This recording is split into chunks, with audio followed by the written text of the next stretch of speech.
고아와 가부, 이것은 신약시대 때 우리 주님께서 특별히 이 세상에서 힘든 분들, 열악한 분들, 어려운 분들을 칭할 때, 그리고 세리와 창기라면 그 당시로는 주로 좀 불법이나 죄를 지은 사람들, 이제 그렇게 칭하는 이 두 대에 걸쳐서 이제 그렇게 가부의 자리에 있는 그런 나오미와 룻의 그러한 이야기.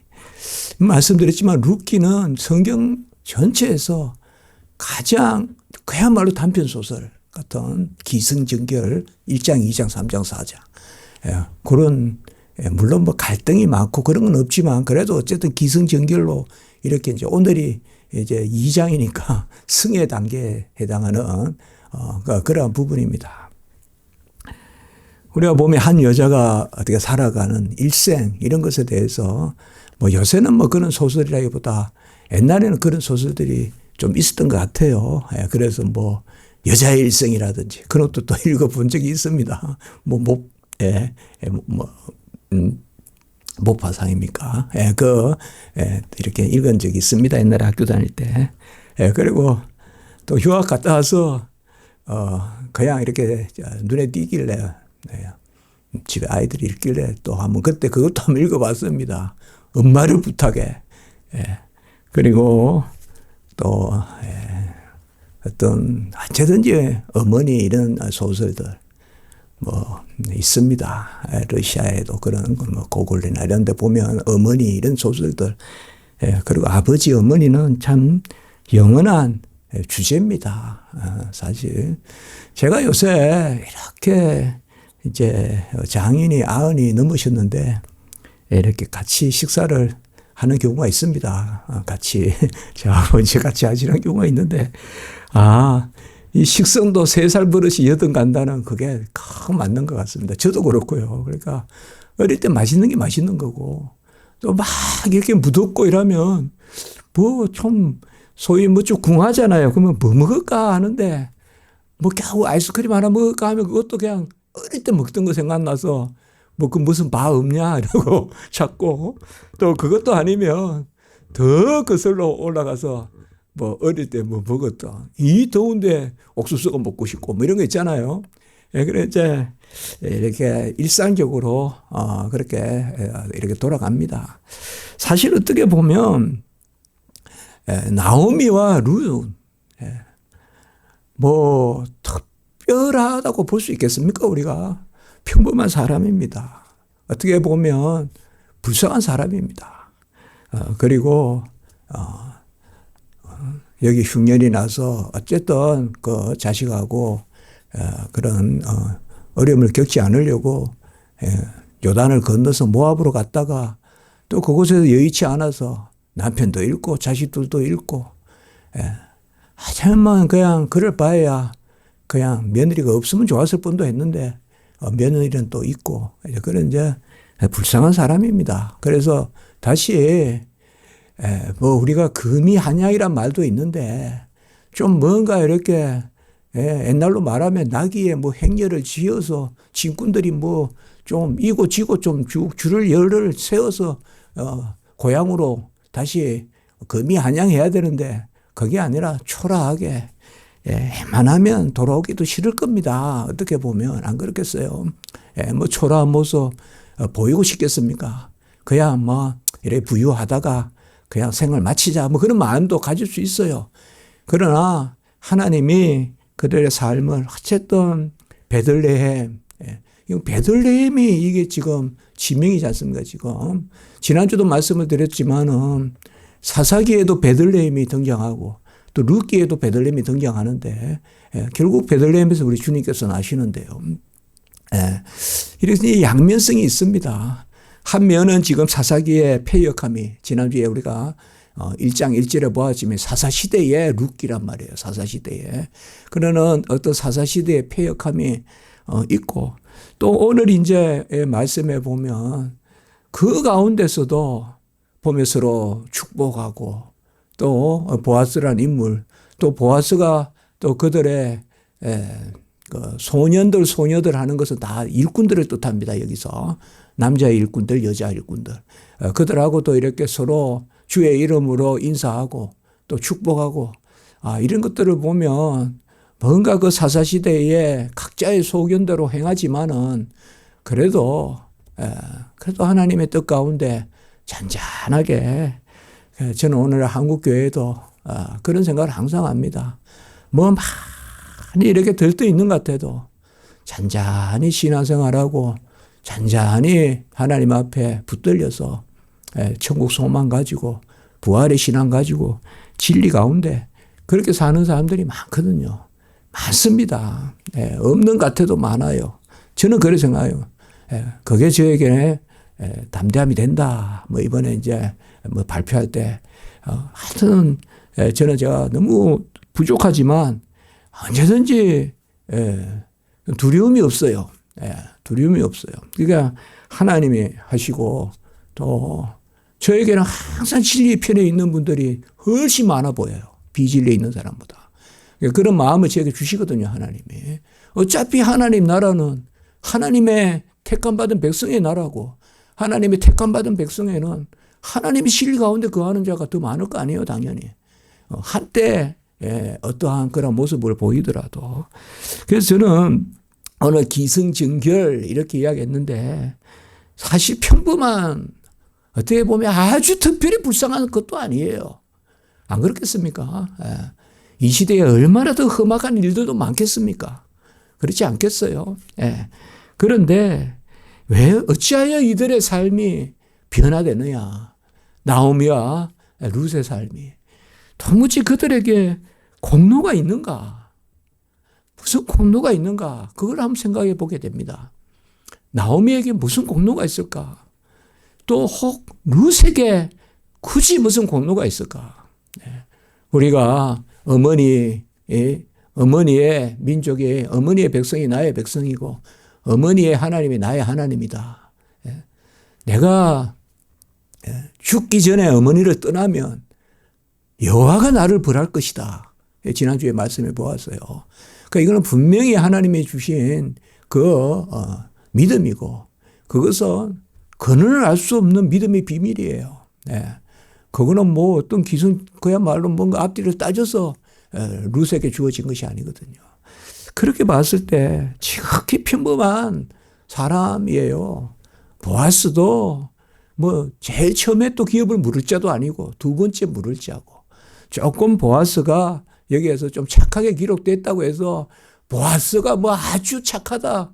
그것도 우리가 그렇게 말하기도 어떤 뭐 주의 종으로서 소명을 받아서 뭐 하나님의 말씀을 열심히 전하고 그 가운데 룻을 만났고 뭐 이런 것은 아니거든요. 각자가 일장을 그냥 살아가는 것입니다. 그럼 여기에서는 하나님의 전적인 역사예요. 하나님이 이들의 삶을 주장하시는 거고 좀 편한 말로 이들의 삶에 끼어드신 거예요. 뛰어드신 거란 말이에요. 그래서 이들의 삶이 다 변하는 거예요. 어디에도 뭐 이 가문에 뭐가 있어서 이런 일이 일어났다라고 우리가 조건 삼아서 볼 건 없습니다. 그저 우리가 아무리 뭐 막 드라마틱하게 읽으려고 해도 룻기에서 아주 드라마적인 그러한 요소는 없습니다. 어떻게 보면. 하나님이에요. 하나님. 하나님이 큰 일을 하시는데 무슨 일을 하시느냐. 유다 지파에서 이제 메시아를 나게 하시는 그 일. 한 씨, 여럿을 가르쳐 씨라 하지 않고 하나를 가르쳐 씨, 후손이라고 했다. 창세기 13장부터 후손이 단수란 말이에요. 그게 갈라디아 3장에 또 여럿을 가르쳐가 아니고 하나를 가르쳐. 그게 바로 창세기 3장 15절에 바로 여자의 후손이고 그게 이사야 7장 14절에 임마누엘 처녀가 잉태하여 아이를 낳으리라. 어쨌든 예수님이 나심에 있어서 이 여자에게서 나신다는 개념이 강조되고 있는 걸 볼 수가 있어요. 그게 룻이지 않습니까? 룻기잖아요. 보아스기가 아니잖아요. 룻기잖아요. 그래서 룻이 여자지 않습니까? 그래서 여자에게서 나신다. 제가 설교 준비하면서 어쨌든 이 룻기의 구속사적 의미. 그래서 이미 말씀을 드렸지만 하갈도 있고 그다음에 바세바도 있고 라합도 있고 룻도 있고 마리아도 있고 이게 다 뭡니까? 마태복음 1장에 나오는 여자 5이잖아요. 그 계보에 마리아를 빼면 이방 여자 4이란 말이에요. 그런데 이들의 결국 여자의 후손으로라는 개념이 단순히 우리가 다 여자의 후손이죠. 남자와 여자 사이에서 나는데 여자의 후손이라는 개념이 특별히 구속사적 의미가 있고 그게 바로 임마누엘이다. 곧 처녀가 잉태하여 아이를 낳는다. 그 개념이 이제 예수님이 나심에 여자에게서 나시는 거다. 남자의 개입 없이 여자에게서 인성을 취하셔서 나신다. 이런 것을 봤을 때 룻기의 이치가 너무나 귀하고 그리고 이제 이 룻기를 지나서 다음 주에 사무엘 이렇게 이제 전개되면 그 사무엘서는 뭡니까? 바로 다윗을 바라보는 그러한 기록 아닙니까? 바로 사무엘 상하 이렇게 다윗을 향하여 가지 않습니까? 그게 이제 한 시대가 한나의 기도로 시작하거든. 또 여자의 기도로 시작합니다. 그러니까 사무엘 상도 보면 저도 항상 보면 한 시대를 여는 게 보면 여자의 기도, 마리아의 기도, 이러한 기도들이 나타나거든요. 한나의 기도가 있거든요. 한나의 기도로 한 시대를 열은 사사기에서 사무엘 시대로 그렇게 열려가는 그리고 사사시대에서 이제 왕조시대로 넘어가는 그때 한나의 기도가 있죠. 그리고 사무엘이라는 선지자를 세워서 다윗이라는 왕의 기름을 붓는 거죠. 물론 그 사이에 사울이라는 가독이적 그러한 왕이 있었지만 다윗으로 가는 거죠. 결국 그 다윗이 누구로부터 바로 그 이세, 오벳 이렇게 해서 보아스 이렇게 내려오는 거 아닙니까? 그것이 바로 룻기의 이치라는 거죠. 이렇게 봤을 때 하나님이 큰 일을 하시는 거예요. 가장 큰 일이 바로 이 땅에 메시아가 오시는 거지 않습니까? 가장 큰 일이 칼빈도 이야기했고 바빙크도 이야기했고 가장 큰 일이 바로 성육신인데 그 가장 큰 일을 하나님이 친히 하신다. 만군의 여호와의 열심히 이를 이루신다. 이사야 9장 7절에 만군의 여호와의 열심히 기묘라 모사라 전능하시나 영존하신 아버지 평강의 왕이라 그 예수 그리스도 메시아 이사야 9장 6절 이 메시아가 오심이 만군의 여호와의 열심히 이루신다. 그 만군의 여호와의 열심이 사실 룻기에 어떻게 보면 오늘 룻기 2장에서 어떤 한 남자가 어떤 한 여자를 향해서 호의를 베풀고 그 가운데 어떻게 하나님이 이 불쌍한 룻과 나오미를 보호해 가시는 그거는 하나의 소재고 오늘 우리는 이 말씀에서 항상 성경에서 우리는 가장 크게 읽을 것이 바로 하나님이지 않습니까? 하나님의 손, 보이지 않는 손. 오늘 이제 2장에서 우리가 하나님의 역사를 읽어야 됩니다. 이제 이야기를 좀 또 나누겠지만 성경은 있는 그대로 읽어야 되거든요. 말씀도 말씀대로 읽고 이야기면 이야기대로 또 새기고 지명도 새기고 인명도 새기고 제가 그렇게 하지 않았습니까? 다 영감된 말씀이니까. 우리는 축자적 영감이니까. 작구적 영감이니까. 모든 성경 말씀이 영감된 하나님의 말씀으로 봤기 때문에 보아스는 오늘 보면 엘리멜렉의 친족이고 왜 친족이다 이런 말이 강조될까요? 이게 결국은 누르는 자가 되려면 친족이어야 되거든요. 본래 친족이란 말은 가깝다는 의미도 있습니다. 그러니까 엘리멜렉과 근친이다. 그러니까 가깝다는 것을 강조하는 단어입니다. 이게 가까운 순으로 물을 수가 있거든요. 기업을. 그래서 기업을 물은다는 것은 뭔가 하면 없어질 것을 내 것으로 해서 우리 기업을 그 기업을 연장시켜 주는 겁니다. 쉽게 말하면 그냥 놔두면 그가 단절되는데 연속을 시켜주는 그걸 물러서 사는 거죠. 그것이 떨어져 나가는 것을 내가 사는 거예요. 그게 대속이에요. 사실 내가 산단 말이에요. 그래서 그 사람이 지위를 얻는 거예요. 내가 얻는 게 아니라. 그러니까 그대로 대속이란 말이에요. 물은다는 것은. 그러니까 나오미가 그냥 되면 나오미 가정이 그 아들 장자 엘리멜렉이 있고 하지만 그 가문이 이제 유다 지파에서 끊긴단 말이에요. 그런데 그렇게 후손이 내려가서 말년으로 이렇게 내려가는 것이 끊긴단 말이에요. 그런데 그것을 연결시켜 주는데 결국 그 지위를 보아스가 누리는 게 아니라 물러준 사람이 누린단 말이에요. 예. 그게 귀한 거예요. 그리고 우리 꼭 주님이 하시는 것과 똑같단 말이에요. 주님이 우리에게 값을 치르고 사시지만 우리가 누리잖아요, 자녀됨을. 그렇지 않습니까? 예수님이 우리 자녀됨을 가져가서 누리는 게 아니라 예수님은 사시는 거고 물으시는 거고 우리의 값을 물으시는 거고 우리가 누리는 거지 않습니까? 그것이 바로 이 친족이라는 말에서 우리가 볼 수가 있습니다. 그리고 유력한 자다. 이게 크게는 제가 서론할 때 첫날 봤죠. 유력하다. 이것도 봤습니다. 본래는 이제 유력하다 이러면 있는 그대로 힘이 있다.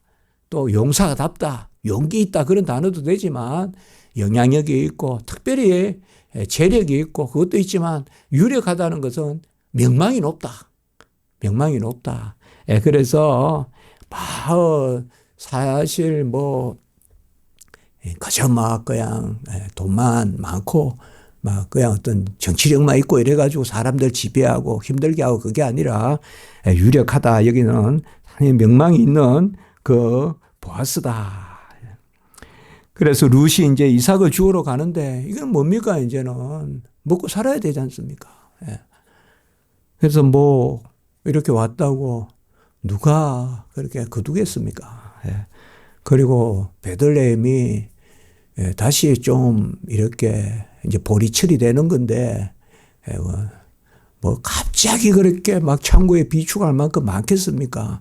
흉년이 져서 베들레헴에 흉년이 져서 모압으로 갔는데 안 그렇겠습니까? 그러면 여기도 이제 어떻게 보면 흉년을 겪고 했으니까 더 악착같이 내 것 챙기고 하는 그런 분위기가 있지 않겠습니까? 우리가 어려움을 겪고 나면 그런 일이 있지 않습니까? 항상 좀 비축해야 되겠다. 그럴 때라고 볼 수 있어요. 그러니까 그렇게 만만치 않은. 그리고 지금 나오미는 이제 나이가 들어서 지난주에는 간접적으로 내가 나이가 들어서 다시 결혼할 수가 있겠냐, 아이를 가질 수 있겠냐, 그렇게 이제 하듯이 옛날에는 40대 이러면 벌써 노년이란 말이에요. 일을 못하고 40대 50대 이렇게 되면.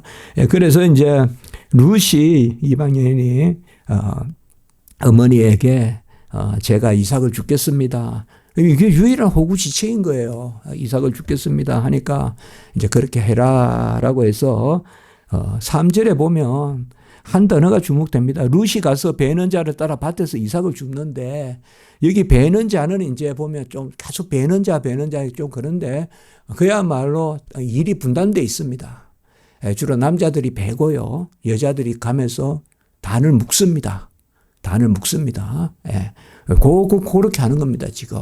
그래서 소년들이 주로 베고 소녀들이 단을 묶고 사는 뭔가 하면 그걸 감독하고 이제 그런 겁니다, 여기가. 그리고 따따따 일이 분단되어 있어요. 거기에서 이제 우연히 엘레멜렉의 친족 보아스에게 속한 밭이다. 그러니까 이제 보아스의 소유인 밭인데 보아스가 와서 매일 일을 하는 것은 아닌 것 같아요. 보면 보아스가 베들레헴으로부터 와서 4절에 그러니까 아마 베들레헴 성읍에서부터 밭이 있는 그러한 외곽으로 온 겁니다. 그런데 3절에 보면 우연히 이렇게 나와 있어요. 사실상 다시 오늘 또 기독교 강요를 또 이야기하게 되는데 칼빈이 기독교 강요의 섭리를 이야기하면서 우리 인간은 우연히 이런 단어를 가장 많이 만들었다는 거예요. 우리나라는 어쩌다, 행여, 또 조금 달리 말하면 운이 좋아서 어떨 때는 또 일진이 어떻다 이런 말도 있고 그런 거 많이 있지 않습니까? 근데 영어도 되게 많다는 거예요. 라틴어도 많고. 근데 어찌 우연이란 말을 썼을까? 네, 여기에 우연은 하나님의 필연입니다. 여기에 우연은 사람의 우연입니다. 사람의 우연은 하나님의 필연입니다. 사람의 필연을 가지고 하나님의 필연을 말하면 안 됩니다. 하나님 저기에도 사과나무가 있게 해주셔야죠. 저기에도 감나무가 있게 해주셔야죠. 창조를 가지고 우리가 그래야죠 할 수 없습니다. 하나님의 필연성은 있지만 인간의 필연성으로 하나님의 필연성을 말하면 안 됩니다. 하나님 저 사람을 구원해 주셔야죠. 어째 저렇게 놔두십니까? 하나님 불공평합니다. 제가 봤을 때 저 사람은 구원받아야 됩니다. 그게 간절함은 이해되지만 그거는 가당치 않은 겁니다. 우리 편의 필연성으로 하나님의 구원을 말할 수 없습니다. 계시도 마찬가지입니다. 왜 나만 알게 하십니까? 저 사람도 알게 하시야죠. 하나님 왜 그래 불공평하십니까? 그렇게 우리가 한탄할 수 없습니다. 이런 것을 전문 용어로 거의 요새는 안 쓰는데 비필연적 창조, 비필연적 구원, 비필연적 계시라고 합니다. 우리가 보기에는 필연성이 없고 하나님의 뜻에 따라 한다 이 말이에요. 그래서 인간의 필연성을 가지고 철학자들은 매일 필연성을 논하잖아요. 이래 해야 된다 저래 해야 된다. 그러나 그것을 가지고 하나님의 필연성을 자꾸 우리가 논하면 안 된다 이 말이에요. 우리가 막 이렇게 하는 게 하나님 맞습니다. 그래도 하나님은 그 너머의 필연성을 가지고 계시단 말이에요. 그래서 창조도 하나님의 뜻대로, 구원도 하나님의 뜻대로, 그리고 계시도 하나님의 뜻대로, 그리고 하나님의 뜻이 최상의 질서다. 최고의 질서다. 하나님의 뜻이. 그게 이제 우리가 하나님께 나의 원대로 마옵시고 하나님의 음대로 하옵소서. 나의 뜻대로 하지 마시고 하나님의 뜻대로 하옵소서. 그렇게 보면 내가 봤을 때는 필연적으로 이렇게 해야지 일이 잘 될 것 같은데, 그런데 하나님은 우리가 보기에 우연히 이루신다 이 말이에요. 우리가 보기에. 그런데 그 우연히가 하나님의 필연성이란 말이에요. 여기에 3절에 그래 우연이란 말. 그렇지 않고 어이구 하나님 우연이라는 말이 어쩌다가, 그러니까 하나님의 계획도 없이 이렇게 생각하면 안 된다 이 말이에요. 우리 편의 우연이 하나님 편에는 절대적 필연이란 말이에요. 그래서 우리는 나 어쩌다가 교회 다녔어. 나 어쩌다가 주의 종 됐어. 아니요. 우연히 같아도. 나 어쩌다가 어느 목사님 만나서 어쩌다가 전도받고 어쩌다가 그 목사님 권유로 어쩌다가 신학교 가서 목사 됐어. 그게 어쩌다가란 말이 나쁘다고 할 필요는 없어요. 오늘 우연히 같이. 그러나 하나님이 어쩌다가 하는 건 아니다 이 말이에요. 우리가 보기에. 저도 옛날에도 제가 자꾸 옛날이란 말씀을 쓰는데 저 성경도 저도 꼼꼼히 읽으면서 이 우연이라는 단어가 꽤 싫었었어요 옛날에는. 그런데 어느 순간 이 단어가 너무 좋더라고요. 뭐냐 하면 하나님의 필연성이 우리에게는 우연성으로 보일 수 있잖아요. 그렇지 않습니까? 당장 보아스가 그 자리에 있어야 될 이유도 없는 거고, 무슨 서신을 보내가지고 약속해서 만난 것도 아니고, 가까운 친족이니까 불쌍한 우리 자부가 있으니까 좀 가가지고 하거든 좀 그냥 봐주세요. 그것도 아니고 말이죠. 그래서 여기 저는 우연이라는 단어가 한번 생각해 보세요. 여기 지금 룻기 2장 3절의 우연이가 예수님 나신까지 연결되는 필연이잖아요 지금. 그렇지 않습니까? 역대 보아스와 룻이 만났기 때문에 예수님이 나셨잖아요. 그 가문에서 그 계보에서 나셨잖아요. 그렇게 본다면 우리가 성경에 요 우연이라는 2장 3절의 이 한 단어는 하나님 안에 필연성 가운데서 우리가 봤을 때 우연이지만 하나님은 벌써 이 룻을 통하여서 그 오벳과 이세와 다윗과 또 14대 이후에 요셉의 그 정원한 마리아에게서 나게 하시는 그 다 질서를 가지는 그건데 여기에 우연이다 이렇게 이야기한단 말이에요.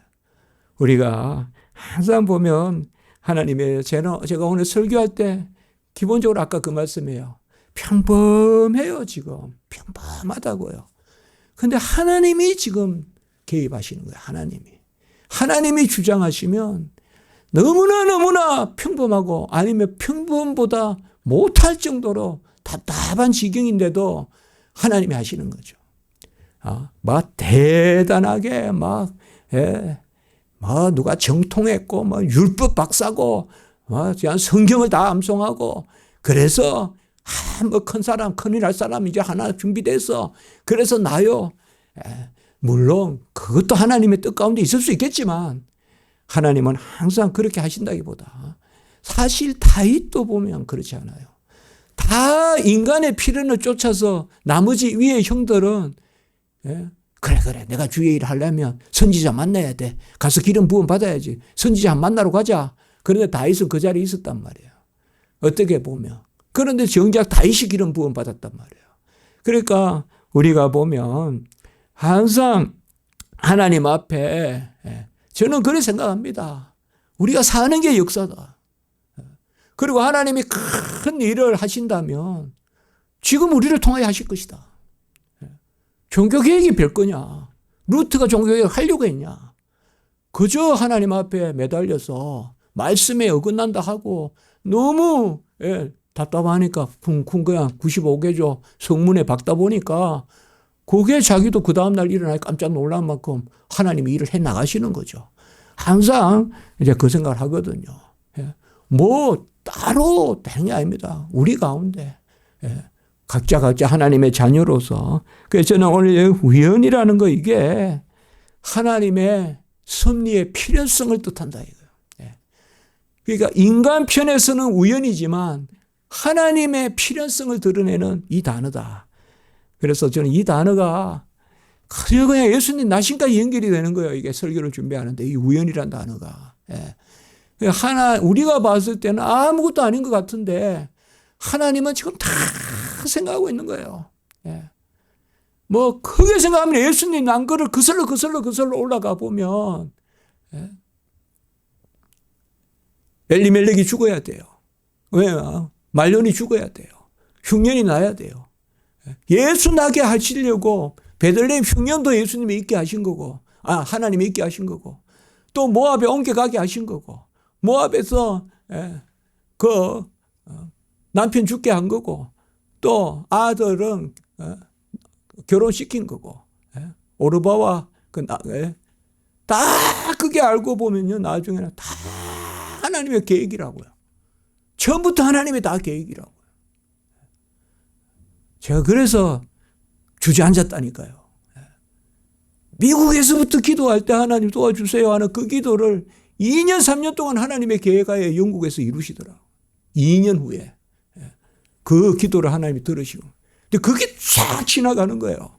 그때부터 하나님이 그렇게 하시고, 그때는 그게 오히려 응답이 아닌 것 같은데, 더 악화되는 거, 기도하는데 더 막 그렇게 하는 것 같은데, 오히려 그러니까, 어려우니까 이삭을 주우러 갔고, 이삭을 주우러 갔으니까 보아스를 만났고, 안 어려웠으면 보아스 만나러 갔겠어요.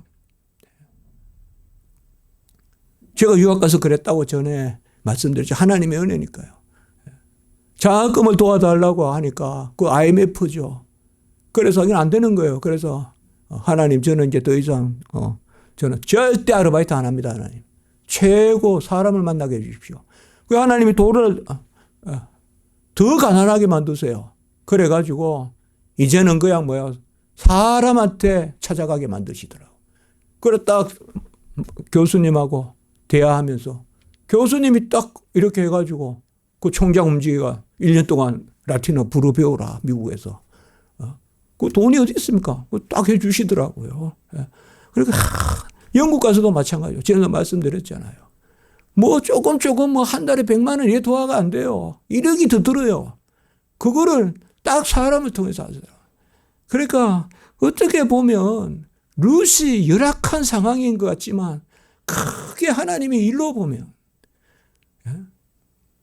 다 하나님이 그냥 처음부터 다 하나님입니다. 예수님이 말 구유에서 나중에 베들레헴에 나시잖아요. 그게 보면 가이사 아우구스토가 인구조사를 시작하는 것부터 시작되잖아요. 인구조사를 로마 황제가 명령한단 말이에요. 그러면 인구조사하려면 전부 다 자기 고향으로 가야 된단 말이에요. 고향으로 가게 한 거예요. 또 특별히. 헤롯이 아버님 이런 기회에 확실히 파악을 해서 지배하려고. 그런데 베들레헴은 본래 작은 곳이지만 미가서 5장 2절에 그곳에는 많은 사람이 났단 말이에요.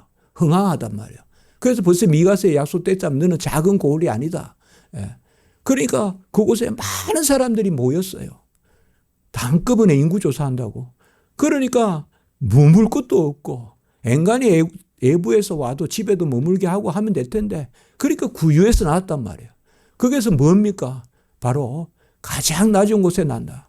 그래서 바로 베들레헴에 목축하던 사람들이 거기 가서 표적을 봤다 그러니 바로 말 구유에 누워있는 아기를 보리니 그것이 표적이다. 가장 낮은 곳에 오신다는 거죠. 가장 낮은 곳에 오게 하시려고 하나님이 로마 황제의 인구조사부터 움직인 거죠. 그렇게 저는 읽히더라고요. 그게 누가복음 2장이란 말이에요. 누가복음 2장은 예수님 나신 이야기가 쫙 전개되는데 룻기도 마찬가지입니다. 룻기도 이 가문에서 지금 예수 나게 하려고 유다 지파에서 예수 나는 예언의 말씀을 이루시려고 창세기 49장에 바로 그 사자, 그 규홀, 그 유다 지파의 사자가 예수님이 오게 하시려고. 그것이 우연이 아니다 이 말. 그러니까 우리가 보기에는 우연인데 하나님은 이미 다 필연성을 가지고 계시다. 그렇게 보면 우리의 기도는 다른 거가 있을 수 없습니다. 하나님 뜻대로 하옵소서. 하나님 뜻대로 해야 제대로 되는 겁니다. 내 뜻대로 하면 안 됩니다. 내가 구할 수 있을 것 같죠? 내가 너무 많이 구할 것 같죠? 너무 많이 못 구합니다. 하나님이 구하셔야 많이 구합니다. 이스라엘 백성이 홍해 갈라치게 해달라고 기도할 수 있었겠습니까? 못합니다. 우리가 막 기도하면 너무 하나님께 막 많은 거 간구하는 것 같죠? 아니요. 하나님은 그보다 더 크게 이루십니다. 저는 그 믿음 있습니다. 저는 그 믿음 있어요. 내가 아무리 기도해도 하나님은 그거보다 더 크게 이루십니다. 내가 이렇게 기도하면 너무 그렇다고 그냥 세상 다 주세요. 뭐 주세요. 아니요. 신앙에 따라 믿음에 따라 기도하게 할 때 말이에요. 그때 보면 있다고요. 뭐가 또 선다고요. 뭐가 올라간다고요. 뭐가 넓어진다고요. 그런 기도할 때 하나님 앞에 종이 가연 그런 마음이 들어도 하나님이 아시면 더 크게 넓게도.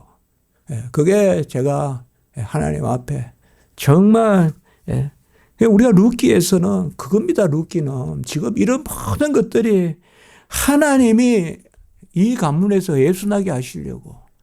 그래서 물음이라는 것을 물음을 통하여서 룻을 그 가문에 들였듯이 이제 우리도 물러서 사시는 그 예수나게 하시는 그렇게 봤을 때 이 룻기는 너무나 귀한. 저는 어떻게 보면 구약의 이삭과 함께 이 룻기가 구속사에서 아주 중요하다는 거죠. 그래서 이삭이 보면 바로 제사도 드리고 제물도 냈잖아요. 자기가 친히 칼이 받아들였잖아요. 그런데 천사가 안 말렸으면 죽었단 말이에요. 아브라함도 그냥 죽였다고요, 아이를. 그런데 그 이삭이 중요하고 구속사적으로 봤을 때요. 제물이란 말이에요. 그리고 우리 룻기에서 딱 예수 그리스도와 연결이 되는 그것을 볼 수가 있어요. 보아스는 하나님의 귀한 자녀였어요. 4절에 보면 여호와께서 너희와 함께 하시기를 원하고 또 그 같이 일하는 사람들이 여호와께서 당신에게 복 주시기를 원한다. 이렇게 하고 있습니다. 이것은 4절에 이것은 대체로 공식적인 인사라고 볼 수 있는데 이게 뭔가 하면 이런 인사를 우리가 사사기에서는 볼 수가 없습니다. 사사기에서는 이제 겨우 여호와 샬롬 하면서 기도원 때 하나님을 보았는데 죽지 않았다.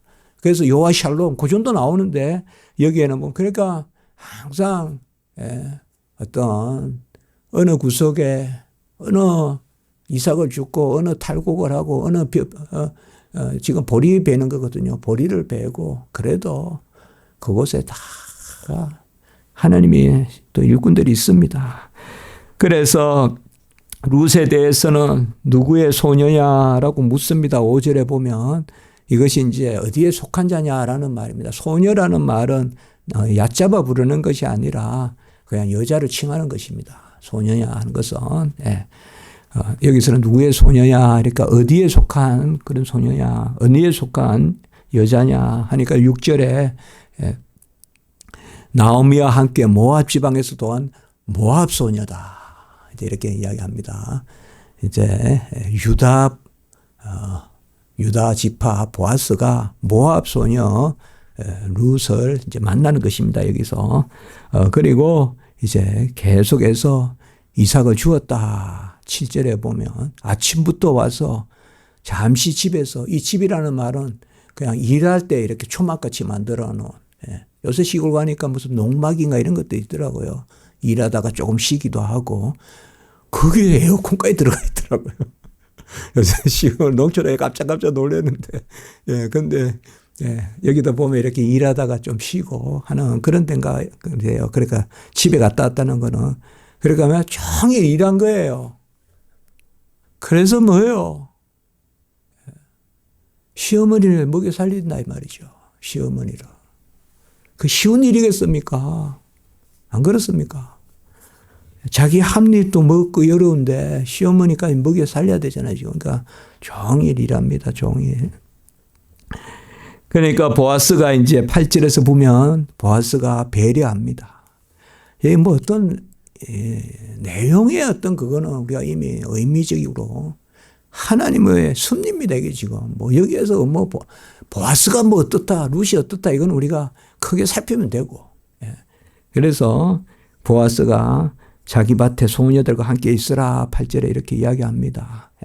그러니까 소녀들과 함께 있으란 말은 이삭을 줬는데 다른 밭으로 가지 말고 여기를 떠나지 말고 그러니까 이스라엘 백성들도 보면 다른 밭으로도 이렇게 가고 한답니다. 그래서 이삭 죽고 할 텐데 여기서만 해라고 혹시 다른 밭에 가면 금지될 수도 있으니까 여기서 계속 할 때 9절에 소년들이 베고 또 소년들에게 명령하여 너를 건드리지. 그러니까 소녀들 자리에 세워주는 거예요. 이삭을 묶는 그 가운데 있게 하는 거예요, 지금. 이삭을 묶는, 소녀들이 이삭을 묶는단 말이야. 소년들이 베고, 이렇게 베면, 이렇게 이제 한 뭉치씩 묶는데, 이제 그 가운데, 이제, 룻이 있게 하는 것입니다. 그리고 목이 마르거든 소년들이 기르고 물을 또 마시게 해라. 이렇게 아주 이렇게 잘 배려하고 있습니다. 그래서 10절에 보면 이건 이제 지난주에 첫 시간에 우리가 여기가 또 중요한 말씀이다. 나는 이방 여인이거든 어찌하여 내게 은혜를 베푸시며 나를 돌보시나이까. 이렇게 이야기합니다. 10절에. 그러니까 11절에 보면 보아스가 시어머니에게 행한 것과 또 부모와 고국을 떠나기 전에 알지 못하는 백성에게로. 그러니까 모압 사람이 알지 못하는 이 이스라엘 백성으로 내가 왔다 하는 것이 분명히 알려졌다. 그리고 12절에 보면 내가 행한 일에 하나님이 보답하기를 원하시고 여호와께서 그의 날개 아래에 보호를 받으러 내게 상 주시기를 원하노라 이렇게 합니다. 그러니까 이 보아스가 룻에 대한 그때도 얘가 말씀을 드렸죠. 특별히 우리가 보아스가 축복을 하는 그러니까 이게 마땅한 거거든요. 마땅한. 그러니까 우리가 신약시대도 보면 제자들에게 평강의 복음을 전하라 그러잖아요. 샬롬 하라는 거거든요. 지금 그거를 이야기합니다. 얼마나 귀한 일입니까? 불쌍한 이 사람인데 못난인 사람 같으면 뭐 없이 여기고 뭐 그냥 군림하려고 하고 할 텐데 여기에서 보면 하나님 안에서 인간관계를 보는 거죠. 하나님 안에서. 하나님 안에서 저 사람이 룻이 축복할 사람이다 이렇게 보는 거죠. 그러니까 사람이 사람을 보는 게 아니라 하나님 안에서 하나님을 통하여 사람을 보는 거죠. 예. 그래서 하나님의 그 관점. 그래서 사람들에게 우리가 주를 믿어 천국 간다. 그런데 그러면 그저 인간의 일상사는 그냥 막 해도 되느냐. 예. 어쨌든 그게 아닙니다. 이제 하나님이 살아계셔서 5계명이 있고 1계명이 있고 5계명이 함께 있지 않습니까? 예. 그래서 서로 사랑하고 또 부모도 존경하고 그 가운데서 하나님 뜻을 이루시죠. 그걸 우리가 볼 수가 있죠. 예. 정말 저도 이런 말씀을 지날 때는 항상 참 부끄러운데 참 효자는 타고나요. 우리 친구들도 보면 좀 힘들어도 부모한테 그렇게 잘하는 친구들이 있어요. 어릴 때부터. 저는 그렇지 못했어요. 저는 공부만 한다 그러고 좀 그런 게 있었어요. 그런데 물론 다는 할 수 없지만 참 한 가족 중에도 그래요. 가족 중에도 어떤 몇남 몇녀가 있으면 누가 또 잘해요. 부모에게. 그러나 하나님이 그걸 기뻐하십니다. 물론 그거가 어떤 공로다 그거보다 하나님 앞에서 이미 그게 감사한 거 아니겠어요. 하나님의 어떠하심을 우리가 보인다면 막 빛이 나야 됩니까? 막 날개 달리듯이 날아다녀야 됩니까? 제5계명에서 10계명은 1에서 4계명을 비추는 거지 않습니까? 그렇기 때문에 내가 부모에게 공경할 수 있다면 하나님 성품에 그만큼 가까운 겁니다. 내가 이웃을 사랑한다면 그만큼 하나님 성품에 가까운 거예요. 그러니까 룻기에서 우리가 이 부분을 읽습니다. 그러니까 보아스의 성숙한 신앙이라면 하나님 안에서 사람을 보고 그래서 여호와께서 그의 날개 아래에 보호를 받으러 온 내게 언제나 상 주시기를 원한다. 주 날개미 내가 편안히 쉬네. 그러니까 요단강을 넘어서 모압 소녀가 온 것은 주 날개 밑에 보호를 받으러 왔다. 그것도 큰 날개 밑에 보호를 받으러 온 내게 상 주시기를 원한다. 이렇게 이야기합니다. 제가 설교문에 적은 대로 한번 같이 해볼까요? 같이 합니다. 공로 가운데 상 주심이 아니라 보호 가운데 상 주심이다. 저는 그렇게 읽힙니다. 성경에. 무슨 공로가 있어서 상 주는 게 아니라 보호받는 가운데 상 주신다. 그러니까 주께서 주의 날개 아래에 보호를 받으러 온 내게 언제나 상 주시기를 원한다. 이렇게 했습니다. 우리가 좀 지고 살고 좀 미치고 살고 그래서 제가 그런 말 잘하거든요. 시원하다 하는 거 조심해라. 성도는. 시원. 사도 바울은 시원한 적이 없어요. 예수님 만나고. 항상 눈곱이 끼고 눈에 눈물이 나고 안질이 있었단 말이에요. 그래서 눌리는 게 있다. 사탄의 가시가 있다. 이렇게 했거든요. 가시가 뭡니까? 없는 것 같으면 또 아프고 없는 것 같으면 또 아프고 이게 가시 아닙니까? 발바닥에 이게 티눈 같은 거 하나 있어도 뭐 이렇게 하나 박히면 그러지 않았습니까? 근데 그게 복되다. 시원하게 싹둑싹둑 하는 게 아니라 저도 제 자신 항상 그래요. 항상 두렵고 떨림으로 어디 가서 발표를 해도 막 하면 딱 조심스러워요. 사실 아멘이 많으면 더 조심스러워요. 그런 게 있어요. 그러니까 시원한 게 아니라 하나님이 하시는 그래서 보호 가운데 상 주신다. 룻이 이 부분에 대해서 감사하고 겸손하게 자신을 하녀의 하나다. 이 하녀를 이로하시고 마음을 기쁘게 하는 말씀 13절에 참 여기 제가 말씀을 드리지만 하나님 안에 대화같이 보여요. 지금 이 하녀를 위로하시고 마음을 기쁘게 하는 말씀을 하셨나이다. 어떻게 보면 우리가 많은 신앙 연구가들이 연구하는 본문이 바로 예수님과 사마리아 여자가 만났을 때 대화. 그 많이 연구하거든요. 그 어떤 그런 또 마음도 좀 들어요. 보아스와 룻의 대화가 보면. 예. 그러니까 여호와께서 날개 아래 보호를 받으러 왔는데 상 준다. 예. 물론 시어머니에게 잘한 것도 있지만 그래서 이게 참 감사하고요. 이 하녀를 위로하고 마음을 기쁘게 하는 말씀을 했느라. 예. 그러니까 이런 것은 벌써 이제 하나님 주시는 마음이죠. 그러니까 이들이 서로 막 궁해서 뭐 아쉬워서 부부가 되는 게 아니라 하나님이 그들에게 영으로 역사하시는 거죠. 그래서 벌써 보아스의 말이 나에게 기쁘고 마음을 기쁘게 하는 말씀을 보아스가 들려주고 그거는 이미 하나님 역사 아니겠습니까?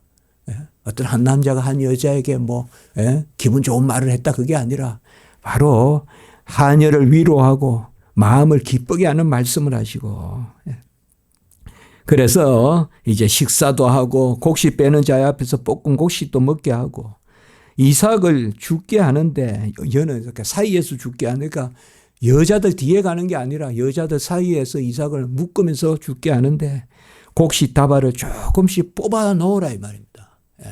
일부러. 그런데 우리가 레위기 19장이나 23장에 보면 이삭을 주지 마라 그랬어요. 이삭을 취하지 마라 그랬거든요. 그러니까 이거는 뭔가 하면 일부러 이삭을 두라는 게 아니에요. 내가 열심히 곡식 단을 걷는데 우리가 보면 아무리 다 캐도 고구마가 남아있고 땅에 아무리 다 잘라도 이삭이 있단 말이에요. 보리든 쌀이든 그거는 일부러 다시 주지 마라 이 말입니다. 이삭을 또 줍거든요. 쭉쭉 이렇게 묶는단 말이에요. 근데 여기는 뭔가 하면 그 이상으로 베푸는 거죠. 일부러 그 소녀들이 묵는다 그랬잖아요. 소녀들에게 조금씩 흘려줘라 이 말이에요. 조금씩. 그래서 그들이 다 하고 그러니까 이거는 이삭이 아니에요. 이삭을 줍는 게 아니라 그래서 그날 밤에 가보니까 얼마를 그날 밤에 한 에바다. 에바는 이 항아리입니다, 여러분들. 에바는 약 10대입니다. 우리가 한 대가 2리터잖아요. 22리터입니다. 우리 오멜 있죠, 오멜. 오멜 있는데 오멜이 하루 먹는 양식이라면 에바는 10일 먹는 양식입니다. 11일 먹는 거예요. 그러니까 하루 만에 많이 주었어요. 하루 만에 많이 죽고 또 보면 이 룻이 그 시장할 텐데 다 먹지 않고 또 음식도 남겨서 어머니 갖다 줘요. 여기 보면 룻이 어머니에게 바로 먹을 것을 다 먹지 않고 남은 것을 갖다 주고 또 이렇게 한 에바 이제 뭐 우리 선지자 이런 선지서 이런 데도 에바 나오잖아요, 여러분들. 이게 그러니까 한마디로 우리나라 말로 대충 한 자루 이렇게 생각하면 될 것 같아요. 한 자루.